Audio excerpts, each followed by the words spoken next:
Can you give me 5 minutes? In 5 minutes, I can make you an expert on indoor air pollution. All right, here's our game plan. First, we're going to get the lay of the land. What's really going on with the air inside our homes?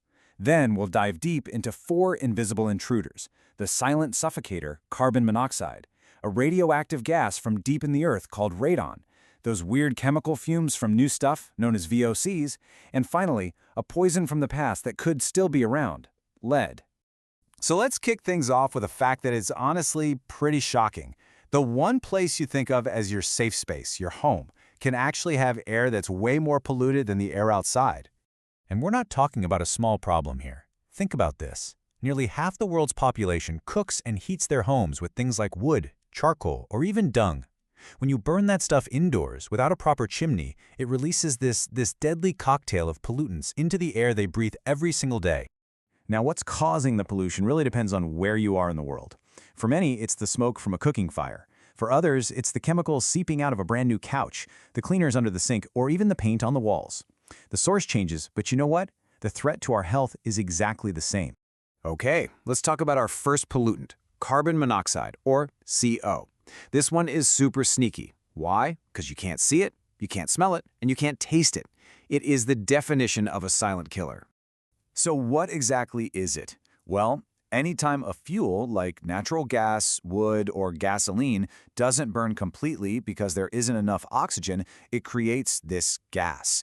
We're talking about faulty furnaces, gas water heaters, even a car left running in a garage. So how does it actually hurt you? It's like a 3-step home invasion on your body. First, you breathe it in. Second, it gets into your blood and literally hijacks your red blood cells, the very cells that are supposed to be carrying life-giving oxygen. And that leads to step 3. The CO kicks the oxygen out and your body's organs start suffocating from the inside. And since you can't detect the gas itself, you have got to know the symptoms. The tricky part is they feel a lot like the flu. A dull headache, feeling weak or dizzy, maybe nauseous. If you're feeling this way and there's any kind of fuel-burning appliance nearby, you have to take it seriously. So what's your shield against this? It's simple, it's cheap, and it's incredibly effective. You need a CO detector. Just like a smoke detector, this little device is an absolute lifesaver.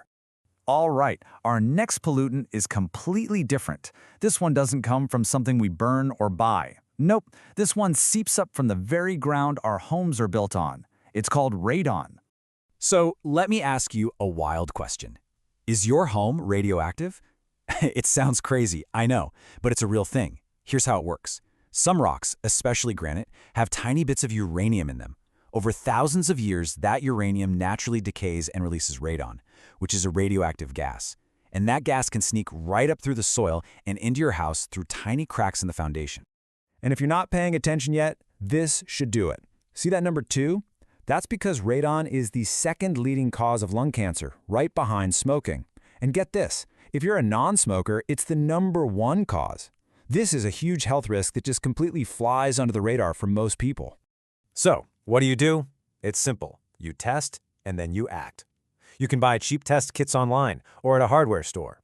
If the levels are high, the fix usually involves sealing up those cracks in the foundation and getting some better ventilation going to keep the gas from building up. Okay, next up are the pollutants we actually bring into our houses on purpose. You know that new car smell or the smell of a freshly painted room? A lot of that is from a group of chemicals called VOCs. VOCs stands for volatile organic compounds. Basically, it's a fancy name for chemicals in everyday products that easily turn into a gas at room temperature. We're talking about the glues in new furniture and carpets, the stuff used to make particle board, paints, cleaners, even those air fresheners that are supposed to make your house smell better. Now, these fumes can give you headaches and make you dizzy, and some are linked to much more serious problems long-term. But the good news is there's a really simple principle for dealing with them, and this quote says it all. The solution to pollution is dilution. Open your windows, get a fan going. Fresh air is your best friend here. And finally, let's talk about a poison from the past that could still be hiding in plain sight. We've known lead is super dangerous for a long time, but it's still a real risk, especially if you live in an older home. The magic year to remember here is 1978. That's when the US government banned lead-based paint from being used in houses. So if your home was built after '78, you're probably in the clear. But if it was built before then, there's a good chance that old lead paint is still on the walls, just under a few newer layers. And when it chips, it creates toxic dust. And the reason this is such a big deal is because of what it does to little kids. For a child whose brain and nervous system are still growing, lead is a powerful neurotoxin. It can cause permanent, irreversible damage. It is incredibly serious stuff. So what's the playbook if you're in an older home? Step 1, just assume lead paint might be there. Step 2, and this is critical, do not scrape or sand that old paint. You'll turn a solid problem into a toxic dust cloud, which is way worse. Step 3, clean up dust often with a good vacuum that has a HEPA filter. And step 4, don't forget, lead can also be in old water pipes, so a good water filter is a smart move. And there you have it, 4 hidden dangers that could be in your home, and now you have the knowledge to protect yourself. From getting the right detectors to just opening a window for some fresh air, you're now equipped to make your indoor space a whole lot safer. Thanks for giving me 5. Make sure you like, subscribe, and comment.